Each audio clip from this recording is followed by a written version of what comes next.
ಆತ್ಮೀಯ ವಿದ್ಯಾರ್ಥಿಗಳೇ, ಇವತ್ತಿನ ತರಗತಿಯಲ್ಲಿ ಭಾರತದ 1991ರ ಕೈಗಾರಿಕೆ ನೀತಿ ಬಗ್ಗೆ ಚರ್ಚೆಯನ್ನು ಮಾಡೋಣ. ಪ್ರಾರಂಭದಲ್ಲಿ ಪೀಠಿಕೆಯನ್ನು ಗಮನಿಸಿ.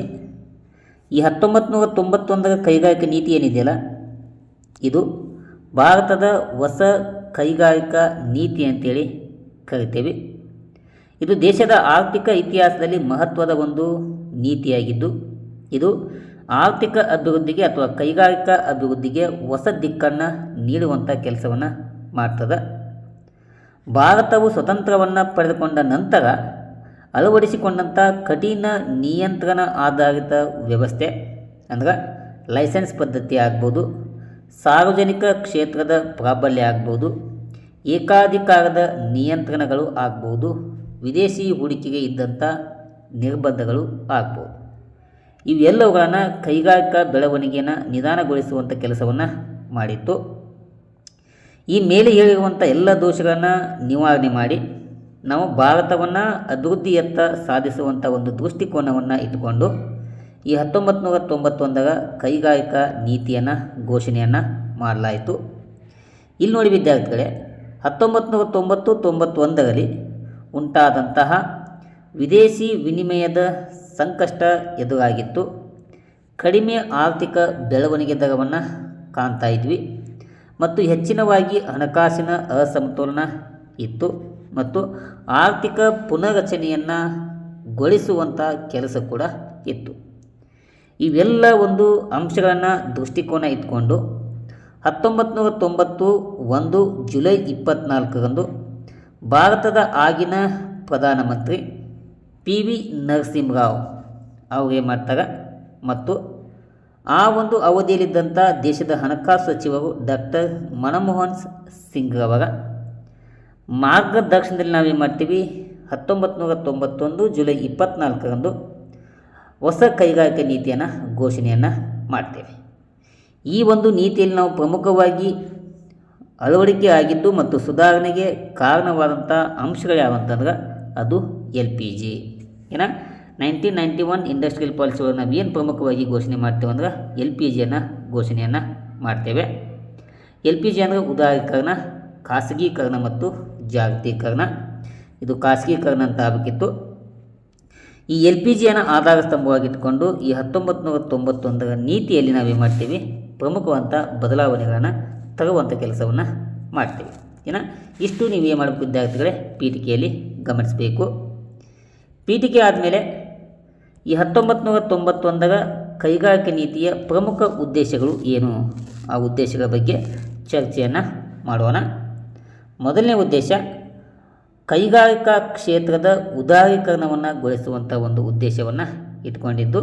ಯಾಕಂತಂದ್ರೆ ಈ ಪರವಾನಗಿ ಪದ್ಧತಿಯನ್ನು ರದ್ದುಗೊಳಿಸಿ ಉದ್ಯಮ ಸ್ಥಾಪನೆ ಮತ್ತು ವಿಸ್ತರಣೆಯನ್ನು ಮಾಡುವಂಥ ಅಥವಾ ಅದನ್ನು ಸುಲಭವನ್ನು ಗೊಳಿಸುವಂಥ ಒಂದು ಕೆಲಸವನ್ನು ಈ ಒಂದು ನೀತಿಯ ಪ್ರಮುಖವಂಥ ಉದ್ದೇಶ ಆಗಿತ್ತು. ಎರಡನೇ ಉದ್ದೇಶ ಖಾಸಗಿ ಕ್ಷೇತ್ರಕ್ಕೆ ಉತ್ತೇಜನವನ್ನು ನೀಡೋದು. 1956 ಇಂಡಸ್ಟ್ರಿಯಲ್ ಪಾಲಿಸಿಯಲ್ಲಿ ಏನು ಖಾಸಗಿ ಕ್ಷೇತ್ರಕ್ಕೆ ಹತೋಟಿ ಇತ್ತಲ್ಲ, ಅದನ್ನು ಆ ಹತೋಟಿಯನ್ನು ತೆಗೆದು ಆ ಒಂದು ಉದ್ಯಮಿಗಳಿಗೆ ಹೆಚ್ಚಿನ ಒಂದು ಮಹತ್ವವನ್ನು ವಿಸ್ತರಿಸಿ ಸ್ಪರ್ಧಾತ್ಮಕ ವಾತಾವರಣವನ್ನು ನಿರ್ಮಿಸುವಂಥ ಕೆಲಸವನ್ನು ಈ ನೀತಿಯ ಪ್ರಮುಖವಂಥ ಎರಡನೆಯ ಉದ್ದೇಶ ಆಗಿದೆ. ಥರ್ಡ್ ಒನ್, ಸಾರ್ವಜನಿಕ ಕ್ಷೇತ್ರದ ಪಾತ್ರವನ್ನು ಮಿತಿಗೊಳಿಸುವಂಥ ಕೆಲಸವನ್ನು ಕೂಡ ಇದು ಮೂರನೆಯ ಉದ್ದೇಶ ಆಗಿತ್ತು. ಯಾಕಂದ್ರೆ 1956 ಇಂಡಸ್ಟ್ರಿಯಲ್ ಪಾಲಿಸಿಯಲ್ಲಿ ಏನ್ರಿ 29 ಕೈಗಾರಿಕೆಗಳಿಗೆ, ಅದರಲ್ಲಿ ವಿಶೇಷವಾಗಿ 17 ಕೈಗಾರಿಕೆಗಳಿಗೆ ಖಾಸಗಿಯವರಿಗೆ ಅವಕಾಶ ಇರಲಿಲ್ಲ.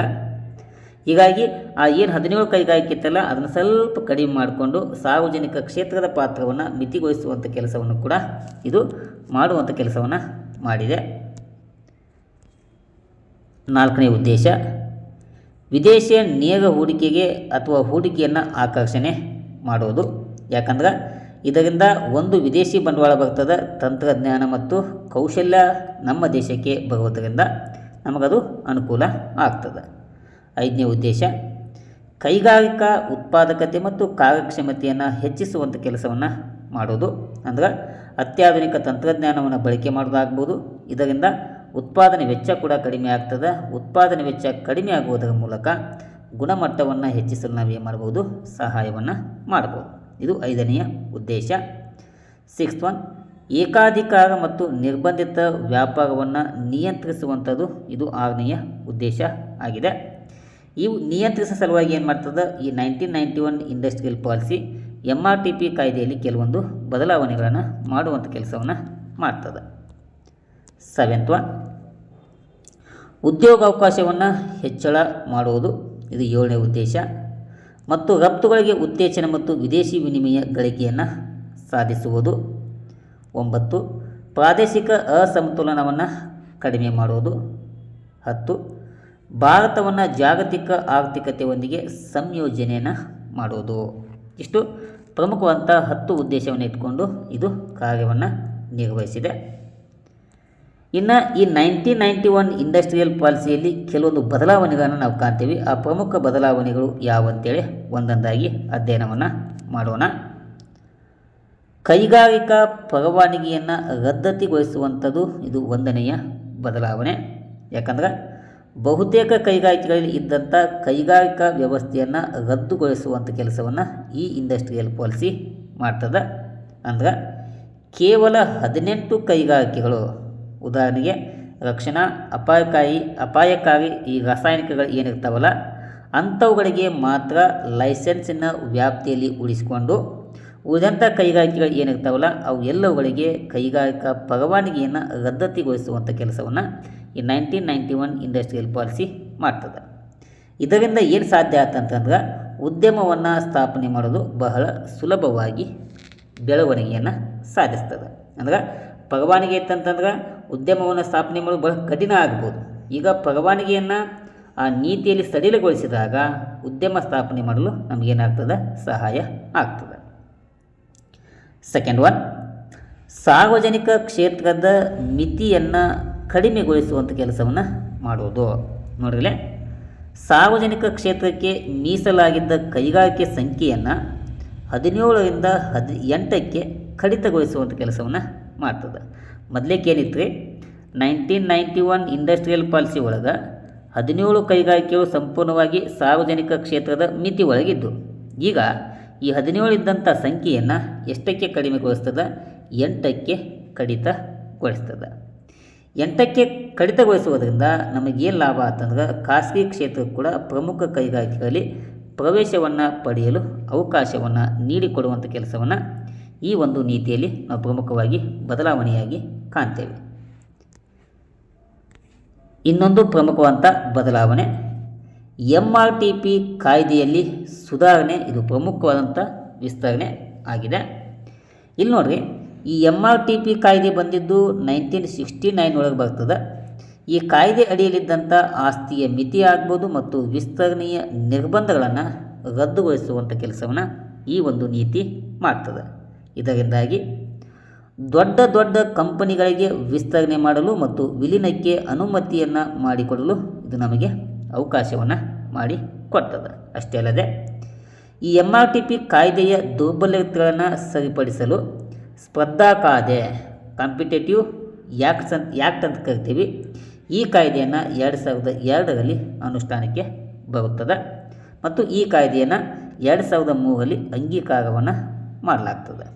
ಹೀಗಾಗಿ ಈ ಸ್ಪರ್ಧಾ ಆಯೋಗ ಏನಿದೆಯಲ್ಲ, CCI ಅಂತ ಕರಿತೀವಿ, ಈ ಆಯೋಗವು 2009ರಿಂದ ಸಂಪೂರ್ಣವಾಗಿ ಏನು ಮಾಡ್ತದೆ, ಕಾರ್ಯವನ್ನು ಆರಂಭಿಸುವಂಥ ಕೆಲಸವನ್ನು ಮಾಡ್ತದೆ. ಹೀಗಾಗಿ ಈ 1991 ಇಂಡಸ್ಟ್ರಿಯಲ್ ಪಾಲಿಸಿಗಳ ಪ್ರಮುಖ ಸುಧಾರಣೆ ಏನಂತಂದ್ರೆ ಈ MRTP ಕಾಯ್ದೆಯಲ್ಲಿದ್ದಂಥ ಆಸ್ತಿಯ ಮಿತಿ ಆಗ್ಬೋದು ಮತ್ತು ವಿಸ್ತರಣೆ ನಿರ್ಬಂಧಗಳನ್ನು ಸಂಪೂರ್ಣವಾಗಿ ರದ್ದುಗೊಳಿಸುವಂಥ ಕೆಲಸವನ್ನು ಈ ನೀತಿ ಮಾಡ್ತದೆ.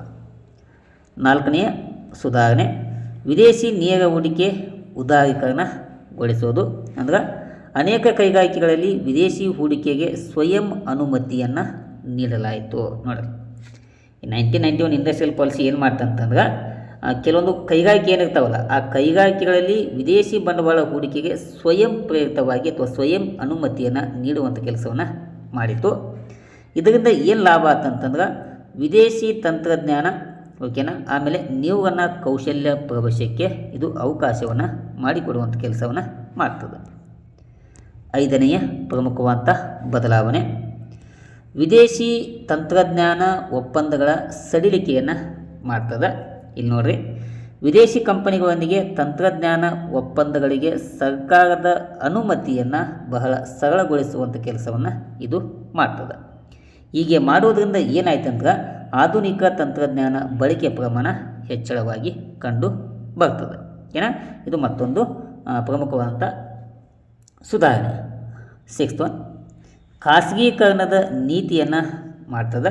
ಅಂದ್ರೆ ಸಾರ್ವಜನಿಕ ಉದ್ಯಮಿಗಳಲ್ಲಿನ ಸರ್ಕಾರದ ಪಾಲನ್ನು ಹಂತ ಹಂತವಾಗಿ ಕಡಿಮೆ ಮಾಡಿ ಖಾಸಗಿಯವರಿಗೆ ಅವಕಾಶ ಮಾಡುವಂಥ ಕೆಲಸವನ್ನು ಈ ಒಂದು ನೀತಿಯಲ್ಲಿ ನಾವು ಕಾಣುತ್ತೇವೆ. 7ನೆಯ ಬದಲಾವಣೆ, ಸಣ್ಣ ಕೈಗಾರಿಕೆಗಳಿಗೆ ನೀತಿಯನ್ನು ಪರಿಷ್ಕರಣೆ ಮಾಡುವಂಥ ಕೆಲಸವನ್ನು ಮಾಡ್ತದೆ. 8, ವಿದೇಶಿ ವಿನಿಮಯ ನಿಯಂತ್ರಣಗಳಲ್ಲಿ ಸಡಿಲಿಕೆಯನ್ನು ಮಾಡ್ತದೆ. ಅಂದ್ರೆ ಇಲ್ಲಿ ಕಠಿಣವಾಗಿರುವಂಥ FERA ಈ ಕಾಯ್ದೆ 1973 ಒಳಗೆ ಬರ್ತದೆ. ಅದಕ್ಕೆ ನಾವು ವಿದೇಶಿ ವಿನಿಮಯ ನಿಯಂತ್ರಣ ಕಾಯ್ದೆ ಅಂತೇಳಿ ಕರಿತೀವಿ. ಏನ್ರಿ, ಫಾರಿನ್ ಎಕ್ಸ್ಚೇಂಜ್ ರೆಗ್ಯುಲೇಟಿಂಗ್ ಆ್ಯಕ್ಟ್ ಅಂತೇಳಿ ಇದು 1973 ಒಳಗೆ ಬರ್ತದೆ. ಈ ಒಂದು ಕಾಯ್ದೆಯನ್ನು ಸಡಿಲಗೊಳಿಸಿ ವಿದೇಶಿ ವಿನಿಮಯ ಬಳಕೆಯನ್ನು ಸುಲಭಗೊಳಿಸುವಂಥ ಕೆಲಸವನ್ನು ಯಾವುದು ಮಾಡ್ತದೆ, ಈ 1991 ಇಂಡಸ್ಟ್ರಿಯಲ್ ಪಾಲಿಸಿ ಮಾಡ್ತದೆ. ನಂತರ ಈ ಒಂದು ಕಾಯ್ದೆಯನ್ನು FEMA ಅಂದ್ರೆ ಫಾರಿನ್ ಎಕ್ಸ್ಚೇಂಜ್ ಮ್ಯಾನೇಜ್ಮೆಂಟ್ ಆ್ಯಕ್ಟ್ ಕಾಯ್ದೆ ಜಾರಿಗೆ ತರುವಂಥ ಕೆಲಸವನ್ನು ಮಾಡ್ತದೆ. FERA 1973 ಒಳಗಿತ್ತು. ಇಲ್ಲಿ ಕೆಲವೊಂದು ಬದಲಾವಣೆಗಳನ್ನು ಮಾಡುವುದರ ಮೂಲಕ FEMA foreign exchange management act ಅಂತೇಳಿ 1999 ಒಳಗೆ ಅನುಷ್ಠಾನಕ್ಕೆ ತರುವಂಥ ಕೆಲಸವನ್ನು ಮಾಡ್ತದೆ. ಇದು 8ನೆಯ ಪ್ರಮುಖವಾದಂಥ ಬದಲಾವಣೆ ಆಗಿದೆ. ಇನ್ನು 9, ಆಮದು ಮತ್ತು ರಫ್ತು ನೀತಿಯಲ್ಲಿ ಸುಧಾರಣೆಯನ್ನು ಗೊಳಿಸ್ತದೆ. ಯಾಕಂತಂದ್ರೆ ಕೆಲವೊಂದು ಆಮದು ನಿರ್ಬಂಧಗಳಿದ್ದಲ್ಲ, ಆ ನಿರ್ಬಂಧಗಳನ್ನು ಕಡಿಮೆ ಮಾಡ್ತದೆ ಮತ್ತು ರಫ್ತು ಉತ್ತೇಜನಕ್ಕೆ ಹೊಸ ಸೌಲಭ್ಯವನ್ನು ಕೊಡುವಂಥ ಕೆಲಸವನ್ನು ಈ ನೀತಿಯಲ್ಲಿ ನಾವು ಕಾಣ್ತೇವೆ. 10, ಸ್ಪರ್ಧಾತ್ಮಕ ಮಾರುಕಟ್ಟೆ ವ್ಯವಸ್ಥೆಯನ್ನು ಮತ್ತು ವ್ಯವಸ್ಥೆಗೆ ಅನುಕೂಲವನ್ನು ಮಾಡಿಕೊಡ್ತದೆ. ಇದರಿಂದಾಗಿ ಸ್ಪರ್ಧಾತ್ಮಕತೆ ಪ್ರಮಾಣ ಹೆಚ್ಚಳವಾಗ್ತದೆ ಮತ್ತು ಮುಕ್ತ ಮಾರುಕಟ್ಟೆ ಆರ್ಥಿಕತೆಯತ್ತ ಭಾರತ ಹೆಚ್ಚಿನ ಒಂದು ಗಮನವನ್ನು ಕೊಡಲು ಈ ಕೈಗಾರಿಕೆ ನೀತಿಯಲ್ಲಿ ಸಾಧ್ಯವಾಗ್ತದೆ.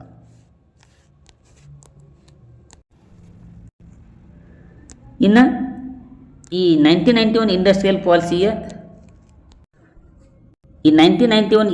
ಪಾಲಿಸಿಯ ಪ್ರಮುಖ ಮಹತ್ವ ಅಥವಾ ಪ್ರಯೋಜನಗಳ ಬಗ್ಗೆ ಚರ್ಚೆಯನ್ನು ಮಾಡೋಣ.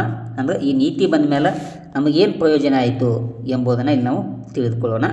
ಇಲ್ಲಿ ನೋಡಿ ವಿದ್ಯಾರ್ಥಿಗಳೇ, ಈ 1991 ಇಂಡಸ್ಟ್ರಿ ಪಾಲಿಸಿ ಬಂದ ಮೇಲೆ ಕೈಗಾರಿಕಾ ಬೆಳವಣಿಗೆ ಏನಾಯಿತು, ಬಹಳ ವೇಗವಾಗಿ ಹೆಚ್ಚಳ ಆಯಿತು. ಅಷ್ಟೇ ಅಲ್ಲದೆ ಉತ್ಪಾದನೆ ಪ್ರಮಾಣ ಕೂಡ ಹೆಚ್ಚಳವಾಯಿತು ಮತ್ತು ವಿಸ್ತರಣೆಯಲ್ಲಿ ಬಹಳ ವೇಗತೆಯನ್ನು ಕಂಡು ಬರ್ತದೆ. 2ನೇ ಲಾಭ ಏನಂತಂದ್ರೆ ವಿದೇಶಿ ನೇರ ಹೂಡಿಕೆಯಲ್ಲಿ ಅಗಾಧವಾಗಿ ಹೆಚ್ಚಳ ಆಯಿತು ಮತ್ತು ಖಾಸಗಿ ಕ್ಷೇತ್ರದ ಬಲವರ್ಧನೆ ಅಥವಾ ಅದರ ಶಕ್ತಿ ಏನಾಗ್ತದೆ, ಹೆಚ್ಚಳ ಆಗ್ತದೆ. 4, ಸಾರ್ವಜನಿಕ ಉದ್ಯಮಿಗಳ ಪುನರ್ರಚನೆ ಸಾಧ್ಯವಾಯಿತು. ಅಂದ್ರೆ ಸಾರ್ವಜನಿಕ ಉದ್ಯಮಗಳಲ್ಲಿ ವೃತ್ತಿಪರ ನಿರ್ವಹಣೆ ಆಗ್ಬೋದು ಮತ್ತು ಲಾಭದಾಯಕತೆಗೆ ಗಮನವನ್ನು ಕೊಡುವುದರ ಮೂಲಕ ನಷ್ಟದಲ್ಲಿದ್ದ ಹಲವು ಕೈಗಾರಿಕೆಗಳು ಏನಾಯಿತು, ಸುಧಾರಣೆ ಆರಂಭ ಆಯಿತು. 5th ಒನ್, ತಂತ್ರಜ್ಞಾನ ಅಭಿವೃದ್ಧಿಗೊಂಡಿತು. 6th ಒನ್, ರಫ್ತು ಮತ್ತು ವಿದೇಶಿ ವ್ಯಾಪಾರದ ವೃದ್ಧಿ ಪ್ರಮಾಣ ಹೆಚ್ಚಳವಾಗಿ ಕಂಡುಬಂತು. 7, ಸ್ಪರ್ಧಾತ್ಮಕ ಮಾರುಕಟ್ಟೆಗೆ ವ್ಯವಸ್ಥೆಯನ್ನು ಒದಗಿಸಿಕೊಡುವಂಥ ಕೆಲಸವನ್ನು ಈ ಇಂಡಸ್ಟ್ರಿಯಲ್ ಪಾಲಿಸಿ ಮಾಡ್ತದೆ. 8, ಉದ್ಯೋಗಾವಕಾಶಗಳ ವಿಸ್ತರಣೆಗೆ ಅವಕಾಶವನ್ನು ಮಾಡಿಕೊಡ್ತು. ಆಮೇಲೆ ಜಾಗತೀಕರಣ ಮತ್ತು ಆರ್ಥಿಕ ಏಕೀಕರಣಗಳ ಬಗ್ಗೆ ಹೆಚ್ಚಿನ ಒಂದು ಆದ್ಯತೆಯನ್ನು ಕೊಡುವಂಥ ಕೆಲಸವನ್ನು ಮಾಡ್ತು. ಇಷ್ಟು 1991 ಇಂಡಸ್ಟ್ರಿ ಪಾಲಿಸಿಯನ್ನು ಬಳಸಿಕೊಂಡ ಮೇಲೆ ಇಷ್ಟು ಸುಧಾರಣೆಗಳನ್ನು ಅಥವಾ ಮಹತ್ವದ ಅಂಶಗಳನ್ನು ನಮ್ಮ ದೇಶದ ಆರ್ಥಿಕತೆಯಲ್ಲಿ ನಾವು ಕಾಣ್ತೇವೆ. ಇಷ್ಟು ವಿದ್ಯಾರ್ಥಿಗಳೇ 1991 ಇಂಡಸ್ಟ್ರಿಯಲ್ ಪಾಲಿಸಿ ಯಾವಾಗ ಬಂತು, ಅದರ ಉದ್ದೇಶಗಳೇನು, ಅದರಲ್ಲಿ ಆದಂಥ ಪ್ರಮುಖ ಬದಲಾವಣೆಗಳ್ಯಾವು ಮತ್ತು ಆ ಒಂದು ನೀತಿಯ ಮಹತ್ವದ ಬಗ್ಗೆ ನಿಮಗೆ ತಿಳಿಸಿಕೊಡುವಂಥ ಕೆಲಸವನ್ನು ಮಾಡಿದ್ದೇನೆ. ನಿಮಗೆ ಸ್ಪೆಸಿಫಿಕ್ ಆಗಿ ಏನಾದರೂ LPG ಬಗ್ಗೆ ಸಂಪೂರ್ಣವಾಗಿ ಮಾಹಿತಿ ಬೇಕಾಗಿತ್ತಂತಂದ್ರೆ ಉದಾರೀಕರಣ ಖಾಸಗೀಕರಣ ಮತ್ತು ಜಾಗತೀಕರಣ. ಇದು ಸ್ಪೆಸಿಫಿಕ್ಕಾಗಿ ನಿಮಗೆ ಒಂದೊಂದ್ರ ಬಗ್ಗೆ ಮಾಹಿತಿ ಬೇಕಂತಂದ್ರೆ ನೀವು ಕಮೆಂಟ್ ಬಾಕ್ಸ್ ಒಳಗೆ ಈ ತರಗತಿಯನ್ನು ಮಾಡಿ ಸರ್ ಅಂತೇಳಿ ನೀವೇನಾದರೂ ಕಮೆಂಟನ್ನು ಮಾಡಿದ್ರೆ ನಿಮಗೆ ಬೇಕಾಗಿತ್ತಂತಂದ್ರೆ ಈ ಒಂದು ಸ್ಪೆಸಿಫಿಕ್ಕಾಗಿ ಕ್ಲಾಸನ್ನು ನಿಮಗೆ ತಿಳಿಸುವಂಥ ಕೆಲಸವನ್ನು ಮಾಡ್ತೇನೆ. ಓಕೆನಾ? ಇಲ್ಲಿಯ ತನಕ ತರಗತಿ ವೀಕ್ಷಣೆ ಮಾಡಿದ ಎಲ್ಲ ಮುದ್ದು ವಿದ್ಯಾರ್ಥಿಗಳಿಗೆ ಧನ್ಯವಾದಗಳನ್ನು ತಿಳಿಸ್ತಾ ಈ ತರಗತಿಯನ್ನು ಇಲ್ಲಿಗೆ ಮುಗಿಸ್ತೇನೆ. Thank you. ನಮಸ್ಕಾರ.